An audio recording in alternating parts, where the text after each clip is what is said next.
Anong sitwasyon dito? Hawak pa nila si Madam Ali.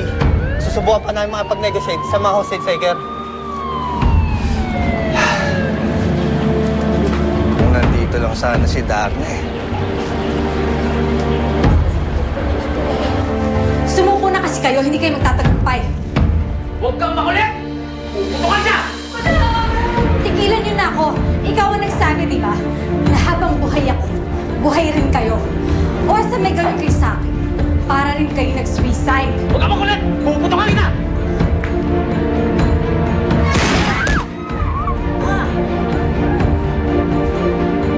Ayan ha, kailangan na natin umaksyon.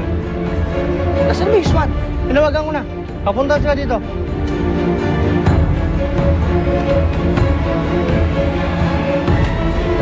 Hindi, hindi mag-alala.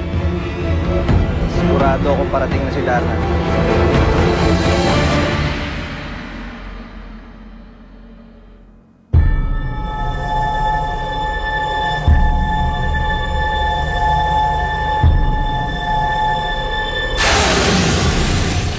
Bakit ka nag-aalinlangan gamitin ang bato, Narda? May nangangailangan ng tulong mo. Huwag mo nang ituloy ang binabalak mo. Ako ang harapin mo. Sino ka naman? Ang ibig mong sabihin? Wa mo ako knowing? Well, magpapakilala ako sa'yo ng bonggang-bongga. Kinailangan ni Eduardo ang tulong ko, pero hindi ko siya nailigtas. Hindi siya nailigtas ng batong to. Hindi maaaring huminto ang buhay mo. Ang buhay ni Darna nang dahil lamang sa pagkawala ni Eduardo. Alam mo kung anong nararapat? Ikaw si Darna, ang tagapagligtas ng sambayanan.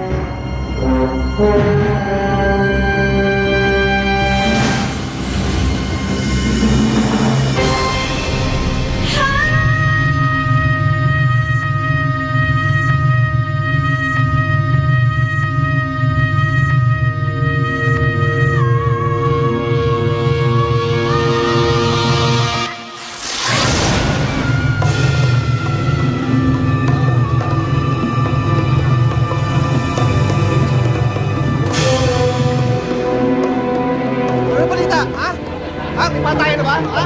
Patayan na ba? Ha? Ow! Oh! Ano ka? Ano ba ko? Ha? Ayun sa loob. Sabi ko na nga ba eh.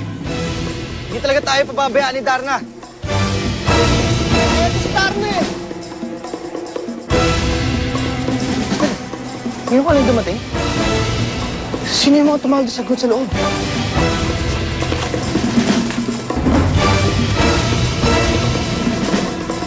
Sino ka?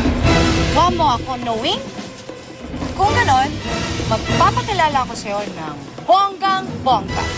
Ako si...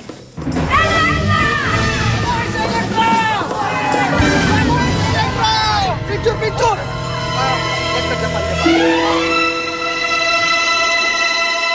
Elektra, maraming salamat sa'yo. Kung di ka dumating, marahil patay na ako ngayon. Your thank you is good, but I need cash. Chos!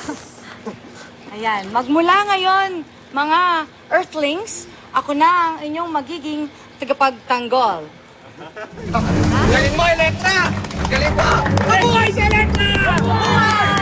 Mabuhay si Elektra!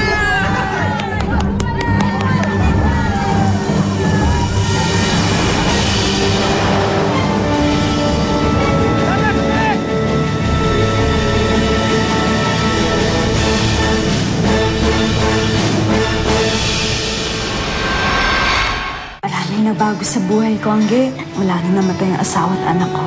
Ano ka ba? Hindi patay yung anak mo. Nabuhay na buhay siya. Buhay si Narda. Ding pagod na akong maging Darna. Gusto ko na manahimik. Kung gusto ko talaga umalis, bahala ka na.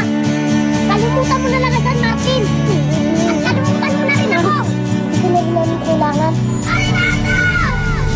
Nawala sa akin ang pinaka-importanteng lalaki sa buhay. Papatayin ko ang pinaka-importanteng babae sa buhay mo, Narda. Paalam, Mami Ann. So far, so good. Tinanggap na nila ako ng bongga. Panahon na para isakatuparan natin ang tunay nating misyon. Anong mission? Hindi isang pipitsuging boy lelet lang ang chuchugi sa akin, no? Ganun ba? Babae rin ako, kaya akong harapin mo. Baka wala mawalang kwentang lalaki yan.